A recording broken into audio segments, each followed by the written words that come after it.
So I became a mum in 1999 and I was 23 when I had my daughter. I had her 2 years before Harry, my son, decided to come in. And I had this lovely, like, the first year of Holly's life to get used to and get to know her, but get used to me being a mum. I'm a person that loves sitting around the table, having good food, and having great, meaningful conversations. And I think I like that because I was brought up in that way. My families do that. And food, my mum showed food as like a form of love and setting a beautiful table. And after dinner, we would have coffee and those after eights, and we would talk about really lovely life stories. I've carried that through my life to even still to today. So I've always worked with the spirit world. I've always seen the dead. I cannot remember a time where I haven't. And over the period of my life, I'm 49, I'm going to be 50 next year. There's been many times where, probably from teenagers to probably late 20s, where I tried to not work with spirits or try to close the door or try to stop or ignore them. But I really can't. And it's just something that I just do. And I've accepted that now. And in 2001, I remember very clearly, after a seance with my mum, after a Sunday dinner, we always have seances after a Sunday dinner. During those seances, I would actually obviously see the dead, but because I just knew that that's something I did and I thought everyone did it, which everyone can do, by the way, I didn't really question anything, but there was something about it at that stage of my life that I wanted to develop it and have more of a relationship or learn things from these spirits that were coming forward.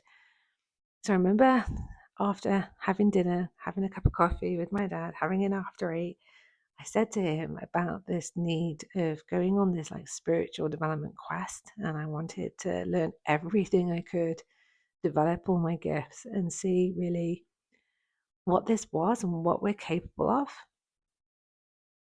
My dad was so excited. My dad worked in the fashion trade, so he traveled the world and he loved seeing different cultures and he loved meditation and spirituality, where my mum was more the witchcraft and magic and manifesting.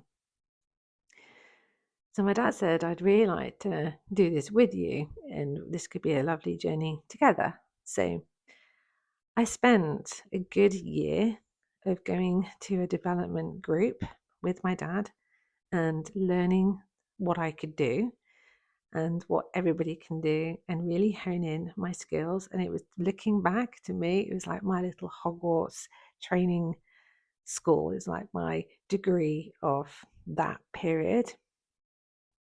I learned how to meditate. I learned how to meditate and open a channel for a spirit to come forward within that meditation to give me a message and actually start a conversation. And what I liked about this was, because I was communicating to the spirit world all the time, every day, all day, this one tool that I learned through meditation gave me control, and it gave me this, if I want to speak to someone or I wanted to connect to an ancestor, I could actually go through this meditation and actually choose, instead of it just bombarding me with noise.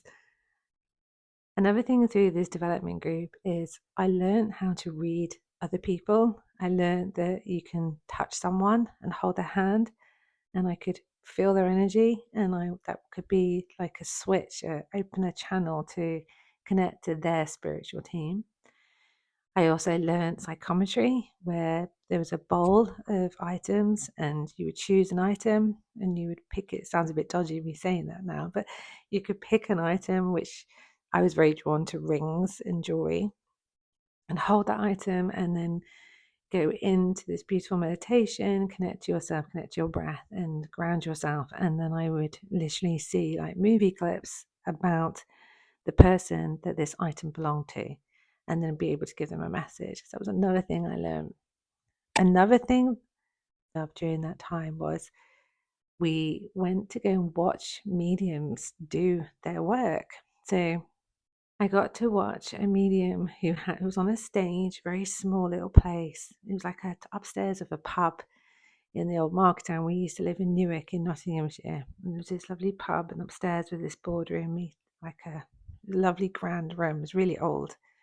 The medium had a table with a red cloth on and had a massive, like almost like a goldfish glass bowl full of water. How that medium would read is she would call somebody out of the audience. They would go up and place their hands into the water and think of things that they're troubling with them or where they want to receive guidance. Then that person would go and sit down in the audience, and then the medium would place her hands in the water and she'd be able to read that. I found that fascinating. I watched another person with a male medium, and he had a tray of sand, and same thing. People would go up to the tray and make things out of the sand or move the sand around. And he would look at the sand, take a minute, receive guidance and wisdom from their energy from the sand, and then he would place his hands in and also give them messages from their loved ones. I also watched normal platform mediumship, which you've probably seen on the TV. I watched people as well connect your spirit guides and draw them. That was amazing. But I think one of the most woo-woo and far out, and I can't explain kind of moments was my dad saw an advert of a trance mediumship evening where you're going to go and watch someone. And I thought, yeah, I'd love to go, love to go. So Steve had the children. I went off with my dad. We sat in this little old school room, and there was lots of people there. You could get a little drink, sit there with your drink or a cup of tea. And there was, in front of me, was this massive cardboard box. It was like 5 foot by 4 foot cardboard box, stood on its end. And there was a chair in it. And then two people came forward. One was the medium and one was her helper. So the medium sat on the chair and the helper helped her if she got into trouble or anything like that. Then they turned the lights off, and then there was a little red lamps were placed at the bottom of her feet, so you could just see her in like this red magical glow. And she would go into her trance, into her meditation, and then she would open her eyes and speak.